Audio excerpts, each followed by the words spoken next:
अभी एक Rajasthan constable police में आई हुई भर्ती आई हुई है, जी सर। तो उन अभ्यर्थियों को आप क्या संदेश देना चाहेंगे कि वो किस तरह से तैयारी करें कि वो भी अपनी सफलता कांस्टेबल में पा ले? वापस वही माहौल बन गया, फ्रेंड सर्किल अच्छा, और वही टेस्ट देते अच्छी रैंक आती। कोचिंग जाता, सुबह को जल्दी उठता 5 बजे, भाई सोए हुए रहते, मैं सुबह जल्दी उठता 4 बजे, अच्छा। खाना बनाता, खाना बना के कोचिंग जाता, कोचिंग के बाद में कॉलेज जाता, कॉलेज से वापस आता, जी। वापस आके कभी कभी रामदेव तो 2 टाइम कोचिंग लगाते थे। हाँ, हाँ। वापस कोचिंग, वापस लाइब्रेरी, वो एक तरह का जुनून था। नमस्कार दोस्तों, राइज अप क्लासेज के डिजिटल स्टूडियो में आपका फिर से स्वागत है। आज हम आपको मिलवाने जा रहे हैं एक ऐसे युवा से जिनकी कहानी संघर्ष से शुरू होकर सफलता तक पहुंचती है। अशोक जी एक बेहद सामान्य परिवार से आने वाले, शांत स्वभाव के और अंदर से बेहद मजबूत इरादों वाले एक ऐसे व्यक्ति हैं जिन्होंने न सिर्फ कांस्टेबल की नौकरी हासिल की, बल्कि हाल ही में हिंदी विषय में व्याख्याता की परीक्षा में शानदार ढंग से 5वीं रैंक हासिल कर युवाओं के लिए एक नई मिसाल कायम की है। ये कहानी सिर्फ सरकारी नौकरी की नहीं है, ये कहानी है धैर्य की, मेहनत और आत्मविश्वास की कहानी है। तो चलिए मिलते हैं अशोक जी से और जानते हैं उनकी प्रेरणादायक यात्रा, उनकी सोच, उनकी रणनीति और वह सब कुछ जो हर एक युवा को जानना चाहिए जो अपने सपनों को साकार करना चाहते हैं। तो सर्वप्रथम अशोक जी आपको बहुत बहुत बधाई। Thank you sir. टॉप 5 में आना हर एक युवा का सपना होता है, हर एक कॉम्पिटिटर का सपना होता है, और वो आपने हासिल किया। क्या फीलिंग हो रही है आपको? बहुत अच्छा महसूस कर रहा हूं। तो अशोक जी ये बताइए कि हम ये जानना चाहते हैं कि आपका जो बचपन है और प्रारंभिक शिक्षा हुई है वो किस परिवेश में और कहाँ पे हुई? सर मेरा परिवार मध्यम वर्गीय किसान परिवार है जी। और मेरे पिताजी 12th पास हैं। वो एक हमें अच्छे मोटिवेटर भी है और अच्छे पिताजी से अच्छे दोस्त हैं। आप यहाँ प्रेरणा स्रोत रहे हैं? प्रेरणा स्रोत रहे जी। और हमें वो पढ़ाई के लिए निरंतर मोटिवेट करते रहते हैं। जी। और मेरी प्रारंभिक शिक्षा गांव में ही 1 से 5 तक की 3-4 किलोमीटर दूर स्कूल थी, वहाँ हुई। जी। उसके बाद में 12th तक government senior secondary school Bhuniya में, वो घर से 7 किलोमीटर दूर थी। जी। यहाँ सर एक ये मुद्दा आता है कि हम स्कूल से घर जाते ना या घर से स्कूल जाते, वहाँ घर पैदल ही तय करते दूरी। अच्छा। वहाँ बस जाती थी, इतना अफोर्ड नहीं कर पाते थे वो किराया।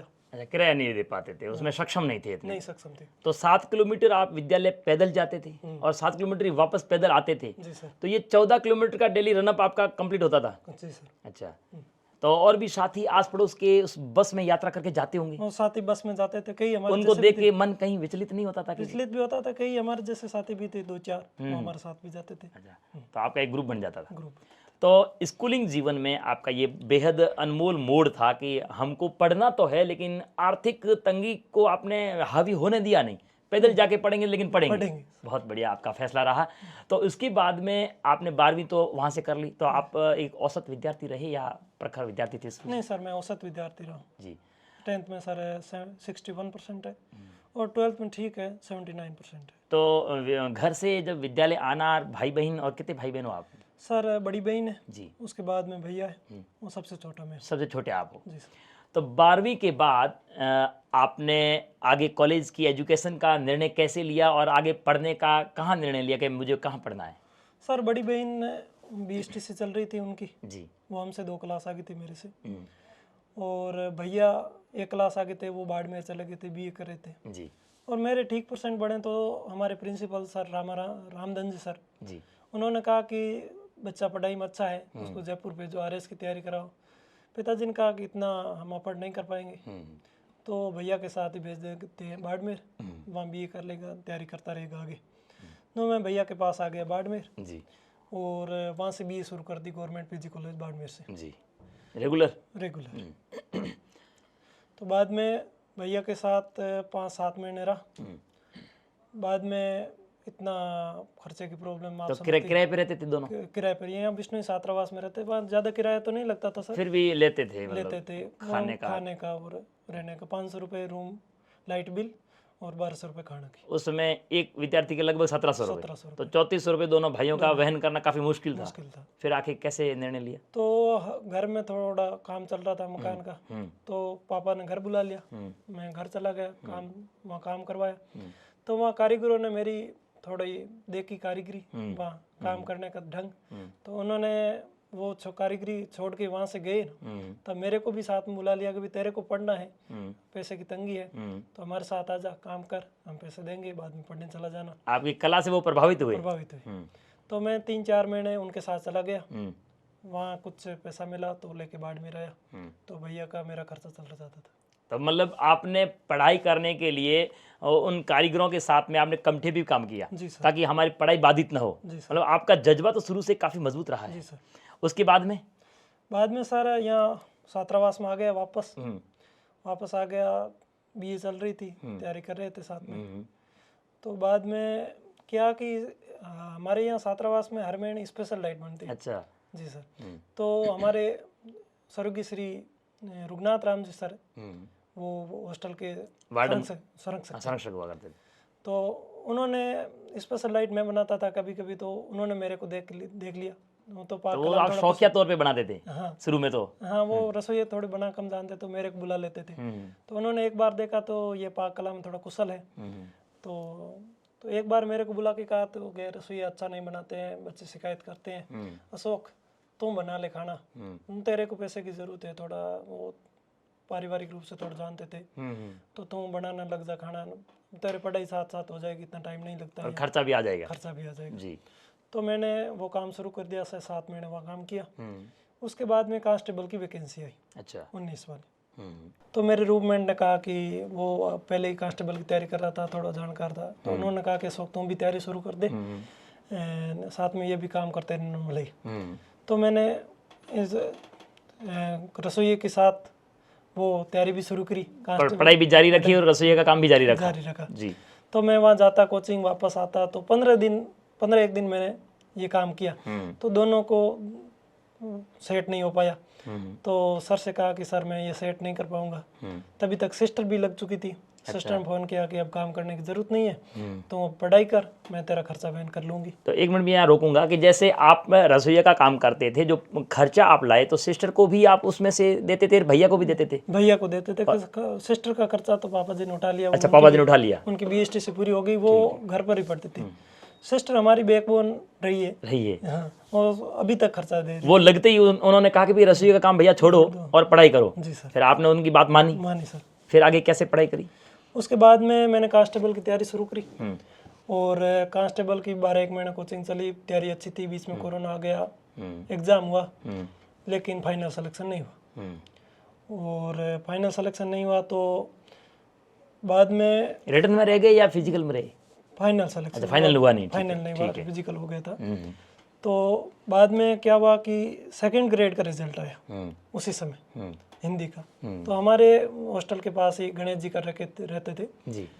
तो उनका हिंदी से सिलेक्शन हुआ, हम बधाई देने गए। वो हमारे साथ वॉलीबॉल भी खेलते थे। अच्छा। तो अच्छी दोस्ती थी, जानते थे।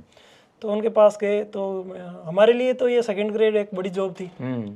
तो गणेश जी से कहा कि ये इसकी तैयारी कैसे करें, आप बताओ, हमें भी ऐसा बनना। मन में आपके जुनून था। इनका एक फर्स्ट पेपर भी होता है, एक सेकंड पेपर होता है। सेकंड पेपर सब्जेक्ट का होता है, वो हिंदी का, आप हिंदी से करना चाहो तो हिंदी से होता है। तो मैंने सर हिंदी ठीक है, आप जिससे बने मैं भी उसी से बनूंगा। तो मतलब हिंदी विषय के प्रति रुचि आपकी गणेश जी के द्वारा जगी जी सर, कि भाई आप भी हिंदी से हो गए तो मैं भी हो सकता हूँ। हाँ जी।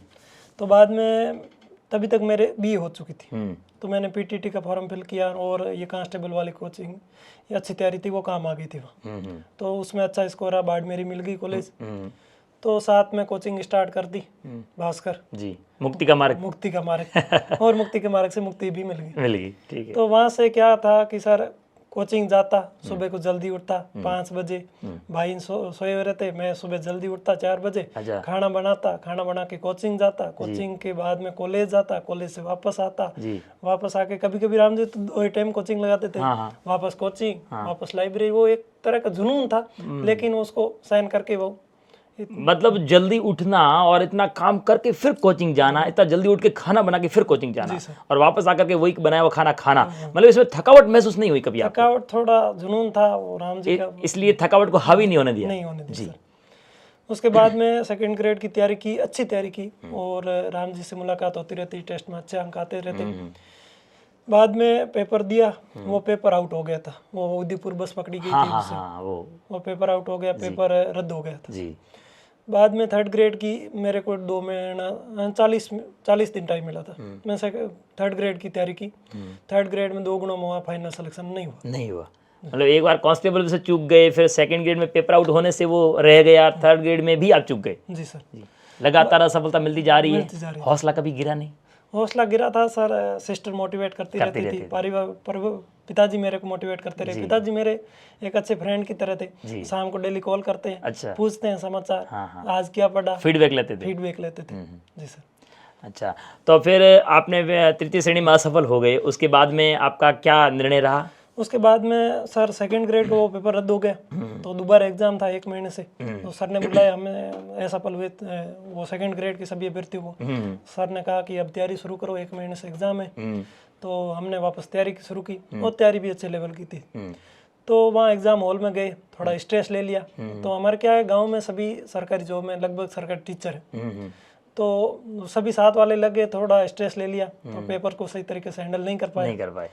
तो तैयारी अच्छी थी? तैयारी अच्छी थी, लेकिन एग्जाम रूम में देखो, मैं अभ्यर्थी ये कहना चाहूँगा कि अशोक जी ने एग्जाम हॉल में अपने सभी साथी सिलेक्ट हो चुके थे, इसलिए स्ट्रेस ले लेके मेरा होगा कि नहीं होगा, ये स्ट्रेस लेने से नुकसान होता है, और जो अशोक जी भुगत चुके हैं। जी सर। फिर वो नुकसान हुआ आपको? नुकसान हो गया उसमें सर। एक क्वेश्चन का मेरे को मलाल रहेगा कि यहाँ से संविधान संशोधन कब हुआ, वो क्वेश्चन मेरा गलत हो गया था। वो क्वेश्चन अगर गलत नहीं होता तो मैं सेकंड ग्रेड बन जाता। कंफ्यूज हो गए आप? जी सर जी।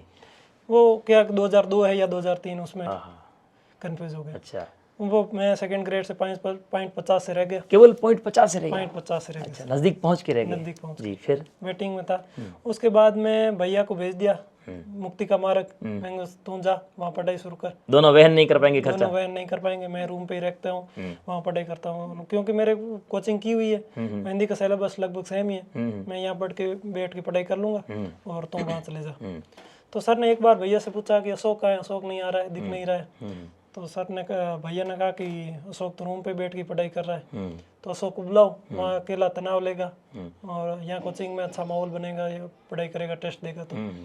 तो मैं सर के पास चला गया, वापस वही माहौल बन गया, फ्रेंड सर्किल अच्छा, और वही टेस्ट देते, अच्छी रैंक आती, तो वही तैयारी शुरू हो गई। अच्छा, तो मैं उससे पहले आपके जो वर्तमान में सफलता हासिल करी, इस पॉइंट पे आऊँ उससे पहले मैं जो आपके शरीर पे एक खाकी वर्दी धारी है, ये मैं जानना चाहूँगा, इस खाकी वर्दी के रास्ते पे आप कब बढ़े, यानी कि कांस्टेबल की तरफ आपका रुझान कैसे बढ़ा और इस नौकरी को कैसे पाया आपने? जी सर, मैं वो वहाँ रसोई का काम करता था ना जी, उस समय तो मेरे कोई डिग्री थी नहीं जी, तो डिग्री नहीं थी, तो ये 12th पास तो हम कांस्टेबल ही दे सकते हैं। अच्छा, 12वीं पास, दूसरी कोई इसके योग्य थी, भर्ती थी नहीं? भर्ती थी नहीं जी। तो मैंने कांस्टेबल का, और रोजगार की आवश्यकता थी जी, तो मैंने कांस्टेबल की तैयारी शुरू की और कांस्टेबल 2 भर्तियों में मैं असफल रहा, 2019 और 21 की। ये तीसरा प्रयास था जी। इसी भर्ती में क्या हुआ था सर कि मेरे मेन लिस्ट में सिलेक्शन नहीं होता। अच्छा। 2% खेल कोटे के लिए रिजर्व की थी जी, उस रिव्यू लिस्ट में मेरा सिलेक्शन हुआ था जी। तो मेन लिस्ट में सिलेक्शन नहीं हुआ तो मैंने सीईटी का फार्म भी नहीं भरा, क्योंकि 2 असफलता ली। अब मैं सर कांस्टेबल को छोड़ो, मैं कांस्टेबल नहीं दूंगा, नहीं सीईटी दूंगा, नहीं कांस्टेबल दूंगा। तब एक सिरोही से कॉल आता है पुलिस लाइन से कि अशोक जी बोल रहे हो क्या? मैं सर हाँ अशोक जी बोल रहा हूँ। तो अशोक जी आपको बहुत बहुत बधाई और शुभकामनाएं, आपका राजस्थान पुलिस में सिलेक्शन हुआ है। तो उस समय क्या था कि ये फ्रॉड वाले कॉल चलते थे। अच्छा। मैंने सोचा कि ये पुलिस में केस नहीं हो सकता, कोई मूर्ख बना रहा है। तो मैंने पुख्ता सबूत इकट्ठे की, वहाँ से वो भेजाई लिस्ट, वहाँ उसमें नाम दिटा, पहला नाम अशोक कुमार मेरा ही था। तो इधर से बधाई आने लगी। सर का फोन आया, रामाराम जी का। राम जी ने फोन किया, सर ने कहा कि अशोक बहुत बहुत बधाई, शुभकामनाएं आपको, आपका राजस्थान पुलिस में सिलेक्शन होने पर। तो मैंने कहा सर धन्यवाद। सर ने कहा कि आपको फोटो भेजो, स्टेटस लगाऊं? स्टेटस लगाता हूँ। तो सर को मैंने कहा कि मेरे पास सर फोन नहीं है, एंड्रॉइड फोन है नहीं, मैं तो सर कीपैड वाला फोन रखता हूँ। आप कीपैड वाला फोन रखते हो, मेरे को तो ध्यान ही नहीं है। मैंने कहा सर यही रखता हूँ।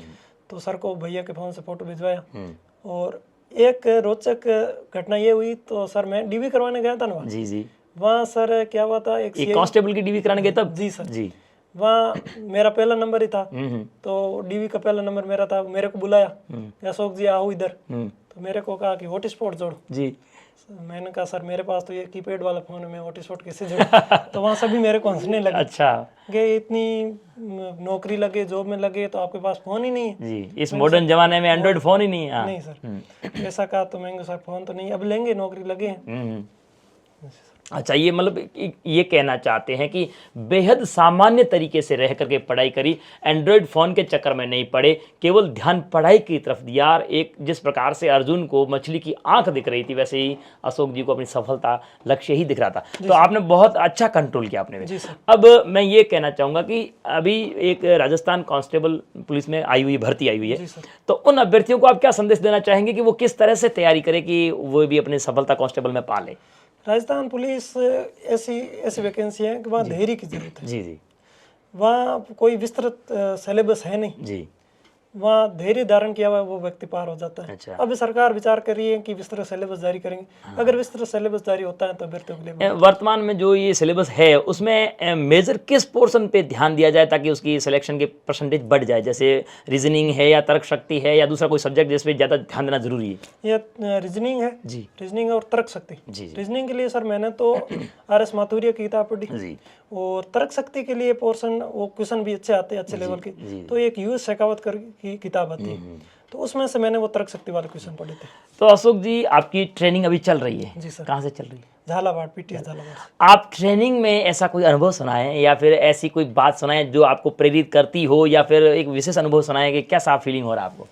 सर ट्रेनिंग का एक तो अच्छा माहौल ही मिलता है ना, उधर थोड़ा यही होता है कि तैयारी नहीं हो पा रही है। हाँ, पढ़ाई नहीं कर फंस पाते। गए। हाँ। एक वहाँ माहौल भी अच्छा मिल जाता है, सभी साथी, सुबह को जल्दी उठना, एक रूटीन चलता है वहाँ से, अनुशासन होता है। अनुशासन चलता है। अच्छा, कितने महीने ट्रेनिंग आपने ले रखी है अभी तक? अब मैंने 5 महीनों की ट्रेनिंग 5 महीने हो गए? हाँ, कुल 9 महीने की ट्रेनिंग। कुल 9 महीने में से 5 महीने ट्रेनिंग आप ले चुके हैं, तो उसमें कोई ऐसा प्रशिक्षण के दौरान या ट्रेनर के साथ में या फिर दोस्तों के साथ में ऐसा कोई वाकया हुआ हो जो आपको यादगार पल के रूप में याद आता है? वाकया तो सर अभी सिलेक्शन हुआ तब का हो रखा है। अच्छा, सिलेक्शन हुआ उस समय आप क्या कर रहे थे? सिलेक्शन हो रखा था तब मैं इंडोर क्लास से आया जी। इंडोर क्लास से आके थोड़ा बहुत नाश्ता किया। जी। नाश्ता करके मैंने दोपहर को तभी मैंने क्या तो पढ़ाई, थोड़ा किताब खोली, किताब देख रहा था। जुनून अब भी जारी था? जुनून जारी था। उसके बाद में वो क्या होता है, हमारा रोल कॉल होता है, उसका मैसेज देखने के लिए जैसे ही फोन खोला उसमें वो मैसेज देख के बाद में मैंने स्टेटस देखा। जी। ये स्टेटस तब खोला तो एक हमारे साथी वो डीवी करवाने गए तो उनका स्टेटस लगाया होता है, बधाई हो। तो मैंने देखा कि रिजल्ट आ गया लड़कों का। मैं सर पास वालों को पता था कि 2 गुणों में इसका हो रखा है। ठीक है। तो मैंने कहा कि रिजल्ट आ गए भैया। तो सभी मेरे पास आ गए दौड़ के। हाँ। तो मैंने रिजल्ट जैसे ही खोला, साइट मेन लिस्ट खोली, उसमें रोल नंबर दिखे थे, आपके मिल गए? हाँ। तो मेरे को विश्वास नहीं हुआ। हाँ। तो मैं पास वालों को कहा कि आप दोबारा देखो कि मेरा है कि नहीं, कहीं धोखा ना हो जाए। हाँ। तभी उन्होंने देखा कि सिलेक्शन हो गया आपने आपका, तो उन्होंने ग्रुप में बधाई डाल दी जी। वहाँ के ग्रुप में हमारे। तो वो सभी लड़के इकट्ठे होके आ गए, मेरे को उठा के बाहर लेके गए। वाह वाह। वहाँ का अच्छा एक बढ़िया माहौल बन गया। एक खुशी इजहार करी वहाँ पे। तो उन क्योंकि खुशी का माहौल तो ऐसे बन गया सर कि वो सभी एक पुलिस में थे और अच्छी नौकरी मिल गई। तो एक हमारा साथी इस कैद से छूटा है, तो हम भी सर हमारा भी सिलेक्शन हो सकता है। जी जी जी। मतलब आपने इतना मेहनत करके इतनी पढ़ाई की और फिर आपका ये एक जज्बा भी था कि मैं ऊंची पोस्ट पे जाऊं, और वो सपना आपका साकार हुआ तो दूसरे साथी भी खुश हुए और एक अच्छा माहौल बन गया। बहुत खुश। अच्छा, मैं अभ्यर्थियों बताना चाहूँगा कि अशोक जी जिस भर्ती में सिलेक्ट हुए हैं उसमें टोटल राजस्थान में कुल 17 पद ही थे, और उसमें से अशोक जी ने 5वीं रैंक हासिल करी है। तो आपको कितनी उस समय खुशी हुई? बहुत खुशी हुई सर। अच्छा, ये एक सपना होता है कि 5वीं रैंक हासिल करना एक अभ्यर्थी के लिए बहुत बड़ा, टॉप 5 में आना बहुत बड़ा सपना होता है। तो अशोक जी हम ये जानना चाहेंगे कि आपने इस सपने को साकार करने के लिए क्या रणनीति अपनाई और पूरी ये तैयारी की यात्रा कैसे शुरू करी? सर हम कोचिंग गया था मैं राम जी के पास। जी जी। राम जी सर ने हमें एक दिन रोका था टॉप में थे उनको कहा कि संस्कृत शिक्षा की वैकेंसी आ रखी है, आप तैयारी शुरू करो। हमने सर को कहा कि सर पद कम है, इतने पद से सिलेक्शन होगा नहीं। सर ने कहा कि राजस्थान में अगर किसी का सिलेक्शन होगा तो भास्कर से जरूर होगा, आप तैयारी शुरू करो और बाकी छोड़ो जी। तो हमने तैयारी शुरू की और मैंने और हनुमान जी ने वार्ता करके, और हनुमान जी हमारी अच्छी जमती थी। आप भी कभी उधर ऊपर पढ़ाने जाते तो हम बिल्कुल मिलते थे, मुझे बेहद याद है। अशोक अभ्यर्थियों में ये भी कहना चाहूंगा, अशोक एक ऐसा विद्यार्थी सबसे पीछे क्लास में बैठता था, तो ये भी ना सोचे कि बैक बेंचर सफल होते नहीं है, ये धारणा दिमाग से निकाल दीजिए। सबसे पीछे बैठता था, मैं जब क्लास में ऊपर जाता था तो हाई हेलो हमेशा होता था, तो मेरे मन में भी कहीं ना कहीं था कि कितना सिंसियर विद्यार्थी है और ये दुआएं तो कहीं काम करी गई जी सर जी। तो उस समय फिर आगे आपका प्रचलन शुरू कैसे हुआ? सर ने मीटिंग ली, बाद में हमने तैयारी शुरू की और हनुमान जी की आधी कोचिंग हो रखी थी, मेरी तो पूरी पहले कर रखी, तो इसलिए पढ़ा हुआ था। तो मैंने उस हिसाब से तैयारी शुरू कर दी। मैनेजमेंट भी अच्छा पढ़ा, ICT वाला पोर्शन पढ़ा, हिस्ट्री बढ़िया कर ली। तो एग्जाम से 20-25 दिन पहले मेरे साथ एक ऐसी घटना घटित हो जाती है कि मैं क्या कहूँ सर। अच्छा, मतलब पढ़ाई प्रभावित हो गई? क्या घटना घटी? सर मेरे अंकल की लड़की जो हमारे पास ही रहती थी, साथ ही रहती थी जी। और 12th पास करके आई थी। तो हम दीपावली पे रूम की सफाई कर रहे थे, ऊपर से हाई टेंशन की लाइट गुजर रही थी और वो हाई टेंशन की लाइट की चपेट में आ गई, हवा करंट पकड़ लिया। अच्छा। वो 90% बर्न हो गई उसकी, वही पे ऑन स्पॉट? अच्छा, बर्न हो गई। हॉस्पिटल में गए, डॉक्टरों ने ना दे दिया कि ये बच नहीं पाएगी, मुश्किल काम है। यहाँ से बाड़मेर ले गए, हम बाड़मेर लेके गए, घर वालों को फोन किया कि भाई ऐसे करंट आ गया, आप आओ। तो हम जोधपुर, उनको रेफर किया, हम जोधपुर लेके गए, जोधपुर हॉस्पिटल वालों ने ना दे दिया, तब अहमदाबाद लेके गए सिम्स हॉस्पिटल में।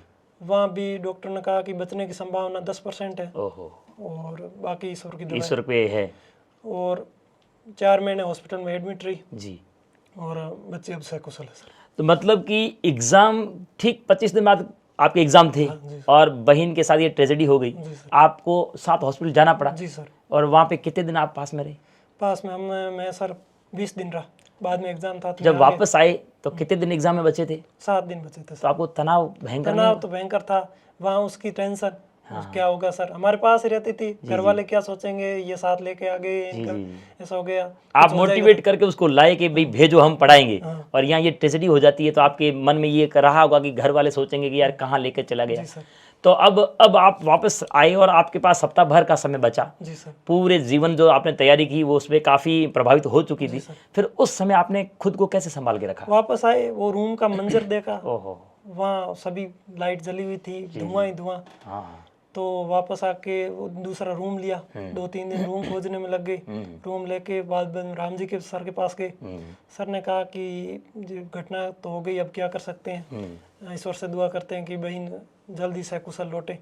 और तैयारी की बात है तो तैयारी आपकी पहले से अच्छी हो रखी है, मानता हूँ कि एग्जाम से पहले तैयारी की हुई वो काम आती है, लेकिन आपकी तैयारी पहले कर रखी है, ये घटना घटित हो गई है, तो सर अब क्या कर सकते। सर ने कहा कि आप अच्छे से पढ़ाई की रखी है तो एग्जाम अच्छे से देना, उस बहन की तस्वीर दिमाग में रखना कि इसके लिए मेरे को ये एग्जाम क्रैक करना है, उसकी खुशी के लिए मुझे क्रैक करना है ताकि वो भी सफल हो। जी सर, स्वस्थ हो जाए। जी सर। तो मैं एग्जाम में गया, तो एग्जाम के दिन क्या हुआ सर, मेरे को बुखार आ गया था। एग्जाम के दिन? हाँ। फिर कैसे बैठे एग्जाम में आप? सर एग्जाम में बैठने तो मैंने टेबलेट ली। अच्छा। वो डेंगू हो रखा था, मेरे को पता नहीं था डेंगू है, लेकिन कमजोरी फील हो रखी थी। पहला एग्जाम जोधपुर था, जोधपुर देके अजमेर चला गया, वहाँ एग्जाम दिया। अच्छा, ये जीके का सब्जेक्ट का दोनों में अगले दिन पेपर जीके का था, हिंदी का था? हिंदी का था, एक दिन का डिफरेंस। जी सर। जीके का यहाँ जोधपुर देके गोली लेके बस में बैठ गए, अजमेर चले गए, वहाँ रुके रात को भी गोली खाई। तो मैंने सोचा होगा कि भाई एग्जाम नजदीक है, वो टेंशन है इसलिए नींद नहीं आ रही है या शरीर इसलिए दर्द कर रहा है। आपने वैसे ले लिया? हाँ। तो एग्जाम में बैठे 2 गोली खा के बैठा था मैं। एग्जाम में भी गोली खा के बैठे, या सफर रवाना हुए तब भी गोली खाई, शाम को भी गोली खाई, एग्जाम हॉल में भी गोली खा के बैठे? एग्जाम से पहले उल्टी भी हुई लेकिन गोली खा ली बाद में। एग्जाम में बैठने से पहले दिमाग में लाया कि पहले भी मेरा सिलेक्शन नहीं हुआ और गांव में सभी का सिलेक्शन हो रखा है, अब मैं ये अगर स्ट्रेस ले लूँगा या पेपर अच्छे से नहीं करूँगा तो वो बहन भी, राम जी सर ने कहा कि बहन का चेहरा दिमाग में रखना, बहन के लिए सिलेक्शन करवाना।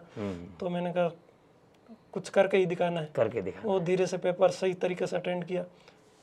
मैं यहाँ अभ्यर्थियों ये कहना चाहूँगा कि अशोक जी कहते हैं कि मैं बुखार से पीड़ित था और डिस्टर्ब भी हो चुका था, बहन के साथ ट्रेजेडी हो गई, लेकिन आपने खुद को कितना मोटिवेट बनाए रखा, खुद को टैबलेट ली लेकिन दिल में आग थी और हौसले बुलंद थे, इसलिए एग्ज़ाम हॉल में भी खुद को मेंटेन करा। क्यों? इसलिए कि सेकंड ग्रेड के एग्ज़ाम में ये स्ट्रेस लेकर के भुगत चुके हैं, इसलिए आपने उससे शिक्षा ली और सर की बातों को याद रखा। एग्ज़ाम हॉल में स्ट्रेस लेस रहे, आप तनाव रहित होकर के यार बहन की तस्वीर को साथ में रखा कि मैं सफल होऊंगा तो उसको भी कुछ संबल मिलेगा। जी सर। तो फिर एग्ज़ाम हॉल में फिर आपने कैसे अटेंड किया पेपर? एग्ज़ाम हॉल में सर पहले तो मैं पेपर सर ऐसा अटेंड करता हूँ कि पहले क्वेश्चन है माना कि 150 है, तो मैंने 50 क्वेश्चन कर लिए। 50 क्वेश्चन करने के बाद उस 50 क्वेश्चन में जो भी क्वेश्चन मेरे को आया ना उसको मैंने फिल कर दिया। ठीक है सर। बाद में और 50 किए, उसमें मैं जो भी मेरे को आया उसको फिल कर दिया। ऐसे ऐसे करके राउंड से हिसाब से करता हूँ। अच्छा, मतलब कुल मिला के जब एग्जाम एंड हुआ तब आपको ये कॉन्फिडेंस था कि मेरा अच्छा पेपर हुआ है? ठीक है, पेपर अच्छा हुआ, सब्जेक्ट का अच्छा हुआ, जीके का भी अच्छा। अच्छा, उसके बाद में कितने टाइम बाद में ये रिजल्ट आया? रिजल्ट अभी 2 महीने पहले 2 गुना का आया था, उसमें हुआ था सर। फिर उसके बाद आप ट्रेनिंग में चले गए? ट्रेनिंग में चला जी जी। तो ये आपकी बेहद ही संघर्षपूर्ण यात्रा रही अशोक जी। तो मैं थोड़ा सा ये पूछना चाहूँगा, अभी जैसे 3225 पदों पे भर्ती आई हुई है ये स्कूल लेक्चरर की, इसमें उन अभ्यर्थियों को क्या संदेश देना चाहेंगे कि वो प्रथम प्रश्न पत्र की तैयारी आपने कैसे करी? थोड़ा सा विस्तृत चर्चा करना चाहेंगे स्कूल व्याख्याता की प्रथम प्रश्न पत्र। जी सर, प्रथम प्रश्न पत्र की मैंने ऑनलाइन कोचिंग भी ली थी, पहले से नोट्स बना रखे थे जी। उस हिसाब से फर्स्ट पेपर में ज़्यादा मार्जिन रहता है इनका हिस्ट्री और मैनेजमेंट का जी। हिस्ट्री मैंने ऑनलाइन पढ़ी थी और साथ में बुक्स भी पढ़ी थी जी। और बाकी सब्जेक्ट जैसे मैथ्स है, इंग्लिश है, साइंस है, ये पोर्शन आपने कैसे सर किया? मैथ्स में तो इतना था नहीं मैं, तो भी 1-2 टॉपिक पढ़ा था, जैसे सांख्यिकी वाला है, संख्या पद्धति, वो पढ़ा था। जी जी। अंग्रेजी में 1-2 टॉपिक पढ़े थे सर, पारिभाषिक शब्दावली, एंटोनिम सिनोनिम। जी जी। तो इनका आपने कवर किया बाकी सब्जेक्ट को अच्छा करके? हाँ, मैं सर छोड़ने से बेहतर है कि थोड़ा थोड़ा इनको भी पढ़ें, टच किया जाए। जी सर, ताकि अनुपातिक रूप से हम सफल हो सकें और मेरिट में आ सकें। तो अशोक जी ये बात बताइएगा कि आपने भी आर्थिक संकट झेले हैं और उसमें आपने एकदम तप करके निकले हैं, कोयले से कोहिनूर बन गए आप। तो ये बताइएगा कि क्या आर्थिक पृष्ठभूमि कमजोर होना सफलता पाने से वंचित कर सकता है क्या? नहीं सर, ऐसा कुछ नहीं, आपने मेरे को सुना ही है। हाँ। तो आर्थिक तंगी आदमी को विचलित नहीं कर सकती, अंदर से हौसला मजबूत है। अंदर से हौसला मजबूत हो तो आप पार कर सकते हो। ठीक है, थोड़ी रुकावट पैदा कर सकती है लेकिन असफल ही रहेंगे ऐसा कोई जरूरी नहीं। आपका अंदर से जो आग है वो जलती रहनी चाहिए, जुनून अंदर से जगा हुआ होना चाहिए। तो ग्रामीण पृष्ठभूमि के विद्यार्थी भी आपकी तरह यदि जोश और जुनून के साथ में रहे तो सफल हो सकते हैं। आपका पढ़ने का भी कोई साथियों का ग्रुप था कि जिनका दोस्तों का कोई सहयोग रहा हो, कुछ विशेष उल्लेख करना चाहें? हनुमान जी हमारे, भागीरथ जी है, मेरे अच्छे दोस्त हैं। वो हमेशा मोटिवेट करते रहते हैं, पढ़ाई के बारे में डिस्कशन करते रहते हैं। और ग्रामीण पृष्ठभूमि से आने वाले अभ्यर्थियों को मैं यही कहना चाहूँगा कि इस शहरी चकाचौंध में आके फंस न जाए। यह शहरी चकाचौंध आपको ले डूबेगी। पहली बात, यहाँ आने पर आपको उन माता पिता की तस्वीरें दिमाग में रखनी है कि हमको कितनी कठिनाइयों से यहाँ भेजा है और हमें यहाँ निरंतर पढ़ाई जारी रखनी है। बिल्कुल ठीक कहा आपने कि अभ्यर्थियों अपने माता पिता की तस्वीर आपको जिंदा रखनी है, तस्वीर आपको मोटिवेट करती रहनी चाहिए कि हमें किस उद्देश्य से भेजा है, वो उद्देश्य आपका हासिल हुआ कि नहीं हुआ हमेशा दिमाग में रहना चाहिए। तो अंत में यदि कुछ आपकी यात्रा में, आपकी तैयारी में, आपकी स्टोरी में कुछ ऐसा संदेश या ऐसी कोई बात रह गई हो जो आप अभ्यर्थियों को बताना चाहते हो तो बता दीजिएगा। मैं अभ्यर्थियों को यही कहना चाहता हूं कि अपने माता पिता के सपनों को पूर्ण करें। और मेरी एक फिक्स पंक्ति है कि बीत गई सो बात गई, नीड का निर्माण फिर नेक आह्वान फिर। वाह वाह, बीत गई सो बात गई। जो ऐसी कोई कठिनाई है तो उसको भूल जाओ और आगे तैयारी पे लग जाओ, जरूर सफल होंगे। तो बने रहिएगा हमारे राइज अप क्लासेस के डिजिटल स्टूडियो पे, ऐसे ही मोटिवेशनल वीडियो और आते रहेंगे। तो अशोक जी आपका फिर से बहुत बहुत स्वागत और बधाई। धन्यवाद, थैंक यू।